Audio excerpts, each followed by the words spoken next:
খিচুড়ি অনেক রকমভাবে তৈরি করা যায়।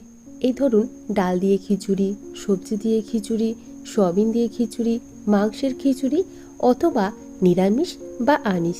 আমার কিন্তু সবথেকে প্রিয় এই ধরনের খিচুড়ি, আর বানানোও কিন্তু ভীষণই সহজ। তো চলুন, আমি যেভাবে খিচুড়ি বানাই সেই রেসিপি আজ আপনাদের সাথে শেয়ার করি। প্রথমেই আমি এখানে গোবিন্দভোগ চাল নিয়েছি। আমি এখানে 1 কাপ পরিমাণে চাল নিয়েছি। আপনারা নিজেদের পরিমাণ অনুযায়ী এখানে চালটা নিয়ে নেবেন। প্রথমেই চালটাকে খুব ভালোভাবে জল দিয়ে ধুয়ে পরিষ্কার করে নিতে হবে। এমন নয় যে গোবিন্দভোগ চালই নিতে হবে, তবে এই চালটা দিয়ে খিচুড়ি বানালে কিন্তু বেশ ভালো হয়। তারপর এখানে নিয়েছি সোনা মুগ ডাল। মুগ ডালটাকে প্রথমে ধুয়ে ভেজাইনি, প্রথমেই একটা প্যানের মধ্যে নিয়ে ডালটাকে খুব ভালোভাবে একটু ভেজে নিতে হবে। যতক্ষণ না এই ভাজার একটা খুব সুন্দর গন্ধ ভেসে আসছে আপনার নাকে, ঠিক ততক্ষণ ভাজতে হবে। অবশ্যই কিন্তু একটু ফ্লেমটা লো করে ভাজতে হবে, না হলে পুড়ে গেলে আবার দেখতে ভালো লাগবে না। তো অল্প একটু লো করেই আমি এখানে ডালটাকে ভেজে নিয়েছি, আর খুব সুন্দর একটা মিষ্টি গন্ধ আসছে।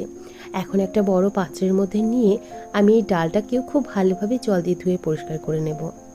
অবশ্যই চাল ডাল খুব ভালোভাবে জল দিয়ে ধুয়ে পরিষ্কার করতে হবে, আর জল বদলে বদলে আমি এখানে বেশ কয়েকবার ধুয়ে পরিষ্কার করে নিয়েছি। এখন চলুন ঝটপট মশলাটা তৈরি করে ফেলি। 1 চামচ নিয়ে নিলাম গোটা জিরে, আর 1/2 চামচ দিয়ে দিলাম রাঁধুনি। রাঁধুনিটা কিন্তু এই খিচুড়ির মধ্যে অবশ্যই ব্যবহার করবেন, দুর্দান্ত ফ্লেভার হয়।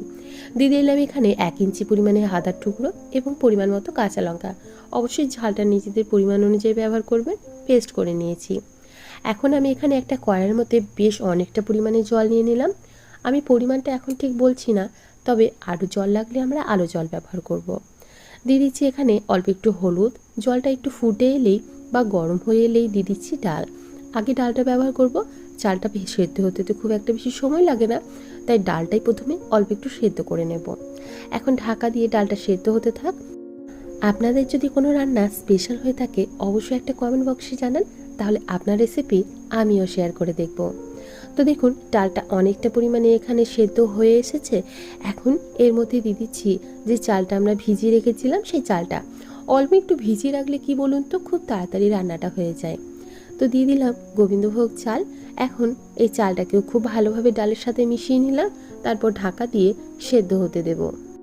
আচ্ছা, ঢাকা দেওয়ার আগে ভুলেই গেছিলাম, তেজপাতাটাই দেওয়া হয়নি। তেজপাতাটা দিয়ে দিলাম, এরপর ঢাকা দিয়ে থাক সেদ্ধ হোক। অন্যদিকে একটা প্যানের মধ্যে নিয়ে নিলাম এখানে সর্ষের তেল। ওই 3 চামচের মতো সর্ষের তেল আমি এখানে নিয়ে নিলাম।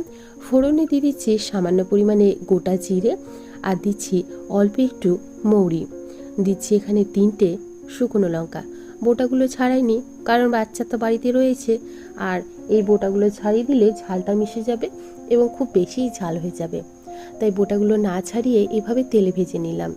তারপর যে আদা রাঁধুনি এবং জিরে কাঁচা লঙ্কাটা পেস্ট করে রেখেছিলাম সেটা দিয়ে দিলাম। যাদের বাড়িতে বাচ্চা থাকে তারা এই সমস্যাটার সঙ্গে সবাই জর্জরিত। বেশি রান্নায় ঝাল দেওয়া যাবে না, আবার একটু রান্নায় যদি ঝাল না হয় তাহলে খেতেও ভালো লাগে না। তো আমি এভাবেই বোটা সমেত লঙ্কা ব্যবহার করে দিই। দিয়ে দিলাম এখানে গুঁড়ো মশলার মধ্যে অল্প একটু ধনে গুঁড়ো এবং কাশ্মীরি লাল লঙ্কার গুঁড়ো। ঝালটা অবশ্যই নিজেদের পছন্দ অনুযায়ী ব্যবহার করবেন। আমি এখানে কাশ্মীরি লাল লঙ্কার গুঁড়ো দিলাম যাতে কালারটা খুব সুন্দর আসে। এখন খুব ভালোভাবে নেড়েচেড়ে এই মশলাটাকে মিশিয়ে নিতে হবে, তারপর একটু কষিয়েও নিতে হবে। যেহেতু এখানে পেঁয়াজ রসুনের ব্যবহার নেই, মশলা কষাতে কিন্তু খুব একটা বেশি সময় লাগবে না। অল্প একটু মশলাটা কষিয়ে নিয়েছি, তারপর এখানে 2টো টমেটো পেস্ট করে দিয়ে দিলাম। আমি এভাবে পেস্ট করে দিয়েছি, তবে আপনারা চাইলে ছোট ছোট কুচি করেও দিতে পারেন। এখন টমেটোটাকে দিয়ে খুব ভালোভাবে নাড়াচাড়া করে মশলাটাকে কষিয়ে নিতে হবে।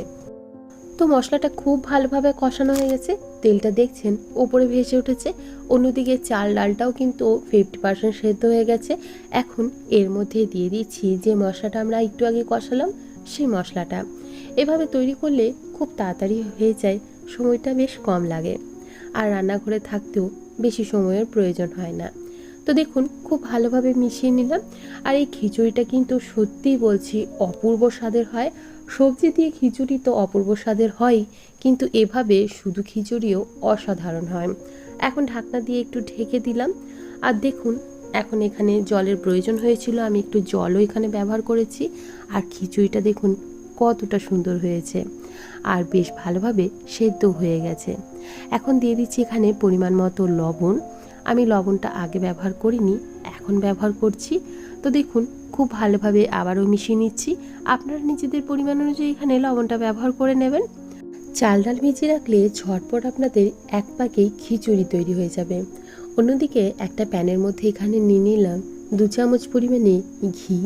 এখানে ঘিয়ের স্বাদটা কিন্তু অসাধারণ আসে, তাই চেষ্টা করবেন ঘি নেওয়ার। তারপর 1 মুঠো পরিমাণে এখানে কাজু এবং কিশমিশ নিয়েছি। কাজুটাকে অর্ধেক করে একটু কেটে নিয়েছি। খুব ভালোভাবে অল্প একটু সময় ধরে ভেজে নিলাম। তারপর দিয়ে দিচ্ছি খিচুড়ির ওপরে। আপনারা অবশ্যই নিজেদের ইচ্ছে মতো এখানে কাজু কিশমিশ ব্যবহার করতে পারেন, আবার ইচ্ছে না হলে বাদও দিতে পারেন, তবে দিলে কিন্তু খেতে অসাধারণ স্বাদের হয়। তো দিয়ে দিচ্ছি এখানে সামান্য পরিমাণে চিনি, আর দিয়ে দিচ্ছি অল্প একটু গরম মশলার গুঁড়ো। তো এখন খুব ভালোভাবে নেড়েচেড়ে মিশিয়ে নিলাম।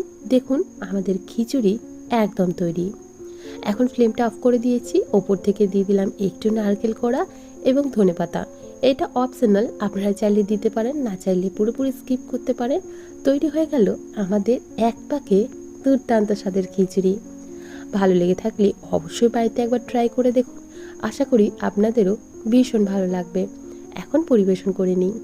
একটা কাঁসার থালায় গরম গরম খিচুড়ি নিয়ে নিচ্ছি। তার উপরে দিয়ে দেবো একটা বেগুন ভাজা, অল্প একটু পোস্তদানাও ছড়িয়ে দিয়েছি, আর পটল ভাজা, আলু ভাজা। ব্যাস আর কি চাই বলুন তো? এই হলেই যথেষ্ট। ভিডিওটি ভালো লেগে থাকলে প্লিজ একটা লাইক করে দেবেন, এবং আমার চ্যানেলে নতুন বন্ধু হয়ে থাকলে চ্যানেলটিকে সাবস্ক্রাইব করে আমার পাশে থাকুন। আজকে এখানে বিদায় জানাচ্ছি। আবারও হাজির হয়ে যাবো অন্য কোনো দিন অন্য কোনো রেসিপি নিয়ে। ধন্যবাদ।